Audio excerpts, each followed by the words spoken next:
Giant. Mark here from the band 6 Foot, based out of Red Deer, Alberta, Canada. I am the bass player, and I'm just going to get right into it, because today I'm going to be rebuilding my pedal board. Now, what I want to do is break it down piece by piece for you.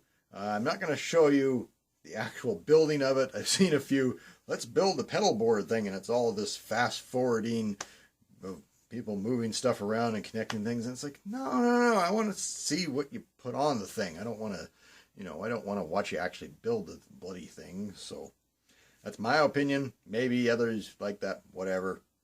It's not the way I'm going to do it, though. So I'm going to start with the most basic component first, right?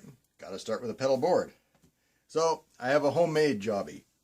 Just the stuff that I had around the house, even. So these rails here, they actually stand out from the main component.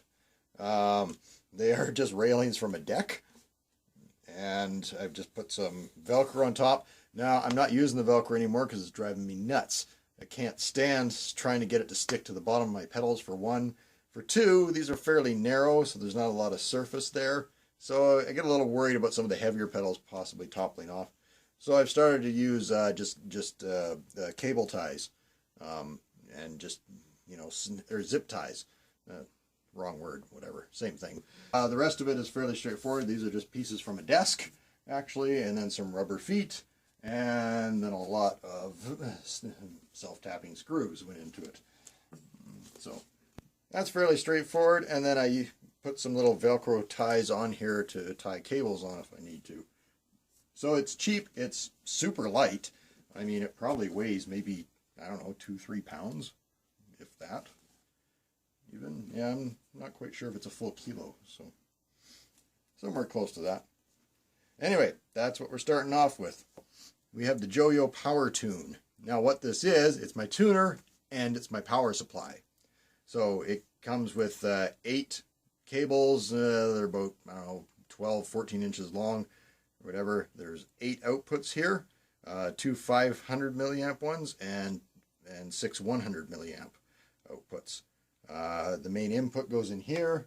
Sorry, I thought I had the power supply on me. It's just a one-spot power supply. I use the one spot. It's 1500 milliamps total power, and it's also a nice long 8 or 10 foot cable, whatever that length is. The one that comes with the Jojo, it is 2000 milliamps, but it's a very short cable. I think it's actually less than 6 feet. And then the wall wart itself is not a nice slim one that fits onto a power bar really nicely. It's kind of a wide one, and it takes up, a couple slots basically. So I prefer to use the one spot power supply with this. Plug it straight in, everything else runs out. So this is actually a pretty good tuner. It's kind of based on the TC Electronics Polytune, I think, as far as I know, except for the power part.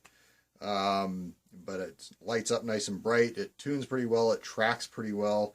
The only downside that I kind of notice about it is that it actually doesn't 100% mute the signal. You can actually hear it just a little bit when the tuner is on. You can just hear some of it kind of ekes by. Maybe that's my particular one. I don't know. Otherwise, I mean, it's an excellent deal for the price, for sure. I think I paid 120, maybe 140 for it, Canadian. By the way, again, I always have to specify that. Next on the pedal board, we're going to put the X-Stomp on here. And we're going to put it in compressor, put the compressor on that's in there. So what I'm going to do is I'm going to run in from the tuner here, and then I'm going to use both outputs. And then so one will go to my main kind of effects line, and the other one will actually go straight to a DI box and go for a clean signal, because that way when we're jamming in studio, we can be recording a wet and a dry track basically. Let's go with the dry signal first. What I use right now is I use an ART Tube MP for my dry signal. Input, then output, and so that gives me actually some volume control on here rather than a standard direct box that doesn't give you a whole lot necessarily. This actually, you can get another 20 dB of gain if you really need it. You could plug a bass straight into here, straight into a mixer, and have plenty of gain on tap, which I've done, and it's, you know, not a bad sound overall. Next in the signal, my trusty LS2 line selector. So what this will do, there'll be the input from the compressor go in here. I'll do the clean loop like I do, send A to return A, just patch that right through, and then send B will go to another small effects loop within my effects loop. So first, in that send B return loop on the LS2 is going to be this Danelectro CoolCat transparent overdrive. This thing, I am liking this thing more and more and more on bass. You can really dial in some really subtle distortion, and it's got enough. It's not a super distortion, but so it's not going to overwhelm your senses. It's got this nice light growl to it that's really kind of perfect for what I want. When I just want something kind of in the background, I've got my clean tone on top and then this coming in underneath, and it's just, I'm finding that I like it more and more and more, and it really works with other effects really well. So that may be the only pedal I put in. The only other one I might put in, I'm not sure yet how this is going to sit exactly. So I've got the Moore Tender Octaver here. So this is basically a copy, a clone of the Electro-Harmonix Nanopog. So it's got, you know, the input, the output, so you can do an upper octave, a lower octave, and then a dry mix. But at the moment, I'm kind of on the fence as to whether it's going to be, and if I do, it'll be in that B send return line, or I'll figure out a way to send it and it alone to the guitar amp, because if the bass frequencies get taken out, that's actually not a bad idea. You know, I may actually end up doing that. Just sending its own, I'll send a third line out or something like that. I'll figure something out. Kind of the heart of the whole system, I use a Hartke High Drive 210C combo amp. Well, it was a combo amp. I actually had to pull the head out to repair the input that was broken on it. I got it used. And when I did that, I realized this can sit on its own. I made a cover for it. So now I have a Hartke head and a Hartke 2x10 high drive cabinet. So I ended up just ordering one of these, the Hartke Bass Attack. This essentially is the same preamp that's in the high drive combo amps. There's the 112C, the 115C, and the 210C. So I decided to purchase this just so I can go to our jam space. I can plug directly into the recording console and basically get, you know, close to my tone out of it. This is essentially my preamp pedal. The output from the LS2 will come out of there, go directly into here. From here, I'll go to a mixer so I can adjust my own mix in my headphones. And then the direct output will go to, we'll go to the effects line input. After the Hartke Bass Attack, what I'm going to throw in is the Visual Sound Tap Delay.